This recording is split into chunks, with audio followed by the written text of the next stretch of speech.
है प्रीति? वो अपने कमरे से बाहर ही नहीं निकलती। तो फिर तुम लोग उसके कमरे में क्यों नहीं जाते? हम नॉक करते बट वो चिल्ला देती है, इसलिए हम कुछ कर ही नहीं पाते हैं।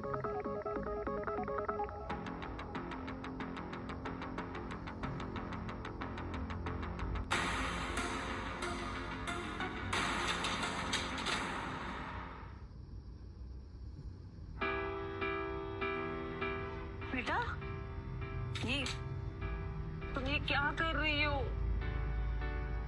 क्या हो गया तुम्हें? क्या हो रहा है ये सब? हाँ, क्या हो रहा है? कुछ नहीं होगा इस सब से। हमें सब पता है, सारी गलती तुम्हारी है। तुम ऐसा कैसे कर सकती हो उसके साथ? पापा, मुझे पता है सारी गलती मेरी है, पर मेरे पास माफी मांगने के अलावा और कोई ऑप्शन नहीं है ना। बेटा, वो तुमसे मिलना भी नहीं चाहता है। कैसे नहीं मिलेगा? वो जब ये सब देखेगा वो जरूर मिलेगा। जब ये सब दिखेगा वो जरूर मिलेगा। मुझे पता है, मुझे माफ करेगा। प्रीति बेटा, तुम पूरी घर की दीवारों पे भी सॉरी लिख दोगी ना, फिर भी कुछ नहीं होगा। तुम्हें उसके पास जाके ही उससे सॉरी बोलना होगा। कैसे कुछ नहीं होगा? हाँ, जब मैं हर जगह हर पन्नों पे उसका नाम लिख दूंगी तो उसको तो फील होगा ना मम्मा। हाँ, फिर वो जरूर वापस आएगा। वो मुझे माफ भी कर देगा, देख लेना। आपको पता है, वो ना मेरे सपने में आया था और उसी ने कहा ये सब करने को, इसीलिए मैं कर रही हूँ। हाँ प्रीति बेटा, प्लीज अपने आप को टॉर्चर करना बंद करो प्लीज, और इस कमरे से बाहर निकलो। ऐसे भूखे प्यासे एक कमरे में रख कर ना तुम खुद को पागल कर दोगी, और फिर आयुष तुम्हें कभी नहीं मिलेगा। सो सॉरी, प्लीज मुझे माफ कर दो। Just stop it. नहीं पापा, तुम अगर उससे माफी मांगना ही चाहती हो तो तुम्हें उसे फील कराना होगा कि तुम कितना तड़प रही हो उसके लिए। तुम उस रियलिटी शो में पार्टिसिपेट करो, वो जो मिसिंग लोगों को ढूंढने में हेल्प करता है। आई एम श्योर तुम उसमें पार्टिसिपेट करो और पब्लिकली उससे माफी मांगो। कैमरे पे माफी मांगोगी, वो जरूर देखेगा। कैमरे पे माफी मांगोगी, वो जरूर देखेगा। आयुष वो शो देखेगा? बेटा, वो नंबर 1 ट्रेंडिंग शो है और तुम कोई आम लड़की थोड़ी हो।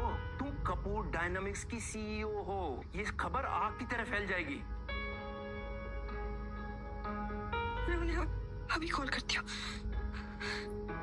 हेलो, मुझे वो मिसिंग पर्सन वाले शो में फीचर होना है। जितने पैसे चाहिए आप ले लो, मुझे अगले एपिसोड में ही फीचर होना है। बेटा, तुम ऐसे हालत में टीवी पे कैसे जा सकती हो? लोग क्या सोचेंगे ना। हाँ मम, आयुष मुझे ऐसी हालत में दिखेगा तो उसे अच्छा नहीं लगेगा। मुझे तैयार होना हो। मम, मुझे भूख लगी है, कुछ खाने को है? हाँ मेरा बच्चा, मैं अभी कुक को बोल के ना खाना रेडी करवाती हूँ। तुम जल्दी से रेडी हो जाओ। ओके, फ्रेश हो जाओ।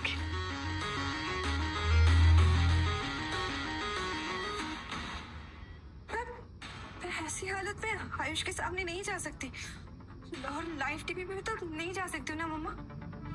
मम्मा आप एक काम करो, आप ना पार्लर से बेस्ट मेकअप आर्टिस्ट बुला लो। मैं फ्रेश हो लेती हूँ। ठीक है बेटा, मैं करती हूँ। चाहती हूँ आयुष जब मुझे देखे ना, उसे फिर से मुझसे प्यार हो जाए।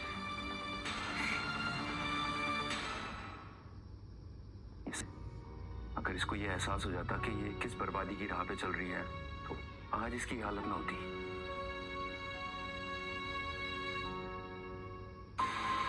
ऐसा नाम खराब करेगी मेरा, मुझे यकीन नहीं होता। आपकी बेटी है वो, आप ऐसा कैसे बोल सकते हो उसके लिए? और क्या बोलूं, सब भूल गई है वो। आप प्लीज अपने दोस्तों को बोल के आयुष को ढूंढने में उसकी मदद कर दीजिए, वरना वो सच में अपनी जान दे देगी। डॉक्टर कैसी है प्रीति अभी? प्लीज बताइए ना, वो ठीक तो है ना अभी? अभी भी क्रिटिकल है। उनकी ये हालत सवियर डिहाइड्रेशन और माल न्यूट्रिशन की वजह से हुई है। इसी वजह से उनका मिसकैरेज भी हो गया। हमें तुरंत उनका ट्रीटमेंट शुरू करना होगा, वरना शायद आपकी बेटी सुसाइड अटेम्प्ट भी करे। प्लीज आप हौसला रखिए। Excuse me.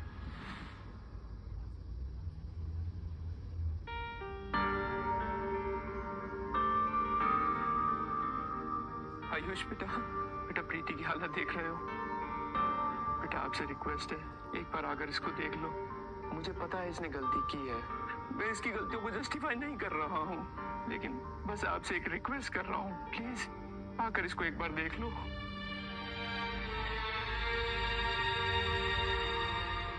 आयुष, मेरी बेटी का सवाल है, अगर तुम नहीं आए तो ये शायद जिंदा नहीं बचेगी। प्लीज प्लीज एक बार आकर मिल लो इससे, मैं हाथ जोड़ता हूँ तुम्हारे। तुम्हें इसकी जिंदगी में वापस आने को नहीं कहूंगा, बस एक बार आकर देख लो इसे। जो कहना है इसे कह दो, एक बार उससे मिल लो और कह के चले जाओ। ये तुमको एक बार देख लेगी तो अपनी जिद छोड़ देगी। बेटा तुम तो जानते हो प्रीति कैसी है, बेटा इसे इग्नोर करना बंद करो और एक बार मिल लो इससे।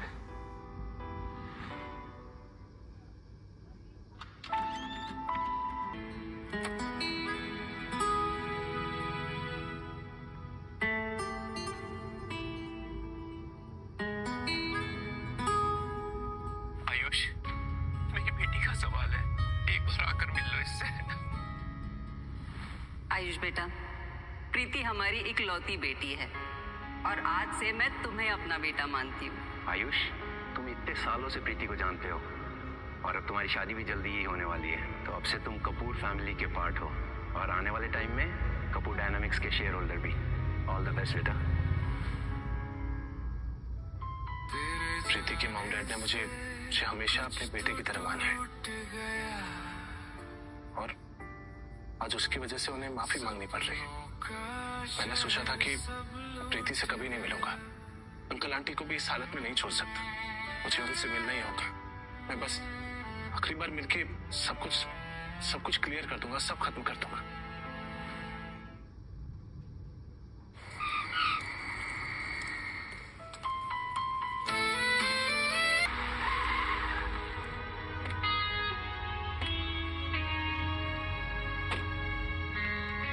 आयुष का है मैडम, लिविंग रूम में वो आपका ही वेट कर रहे हैं। जाओ बेटा, आयुष तुम्हें इस हालत में देखेगा तो जरूर पिघल जाएगा, यही चाहती थी ना तुम?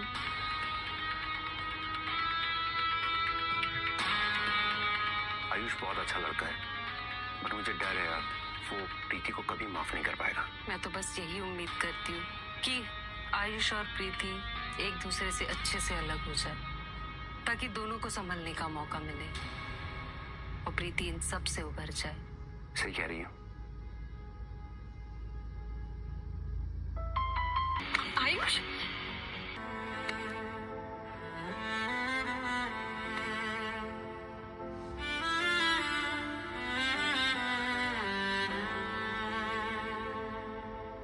तेरे जाने से कुछ हाल ही सा हो गया, सपनों का घर सब खामोश हो गया, जो मेरा था वो तेरा रहा, तू चला गया। नमस्ते अंकल। नमस्ते आंटी।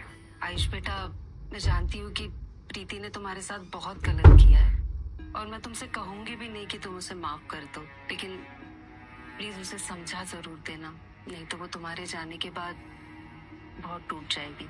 आयुष, अंदर प्रीति से तुम्हारी क्या बात है? अंकल आंटी, मैंने उसे क्लियरली सब कुछ बता दिया है और आप दोनों भी समझा दीजिए कि वो डाइवोर्स पेपर पे साइन करते, क्योंकि मैं प्रीति से जिंदगी में अब कभी नहीं मिलना चाहता एंड आई होप कि आप दोनों भी फोर्स नहीं करेंगे। आयुष बेटा, मुझे पता है हमारी फैमिली ने तुम्हें धोखा दिया है, मैं तुम्हें तुम्हारे 10% शेयर्स ट्रांसफर कर दूंगा। नहीं अंकल, मुझे कुछ नहीं चाहिए, आप बस उससे डाइवोर्स पेपर साइन करवा दीजिए। That's it.